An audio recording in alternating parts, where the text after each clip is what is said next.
Баршаңызға сәлем достар, арнама қош келдіңіз. Бүгін балалармен бірге дайындаған 3 тағамды көрсетемін.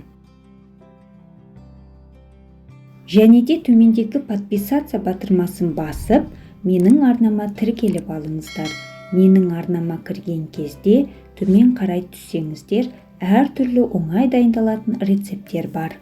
Ал енді бастаймыз достар. Мен бүгін керемет хорындық жасаймын. Ол үшін бір жұмыртқа, сүт, қант, спасский таяқшалары, разрешитель, тұз, сосиска және ұн қажет. Ең алдымен жұмыртқа саламыз. Одан кейін үстіне тұз бен қант салып, жақсылап араластырамыз.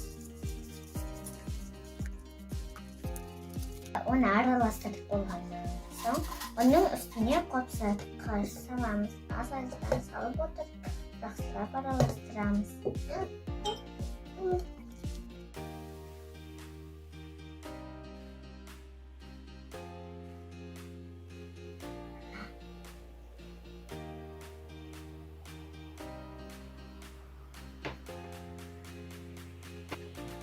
Осы шпажка таяқшаларымен сосискиді түйреміз.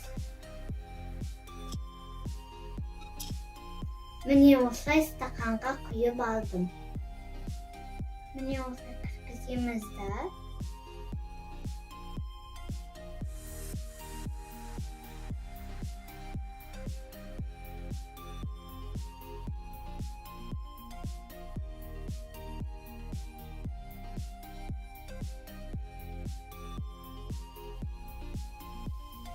Міне осындай дәмді де тәтті хорындығымыз пісті.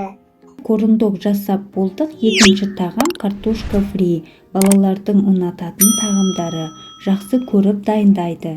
Егер сізде өсіп келе жатқан қыз бала бар болып, өздерінің ұнататын тағамдарын жасатсаңыз, балада қызығушылық артады.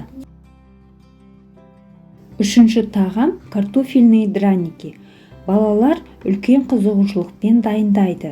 Құрамына көп нәрсе керек емес, өте оңай әрі тез дайындалады. Дәмі ерекше керемет, балаларға ұнайды. Осы тағамдардың құрамын описание бөліміне жазып қоямын.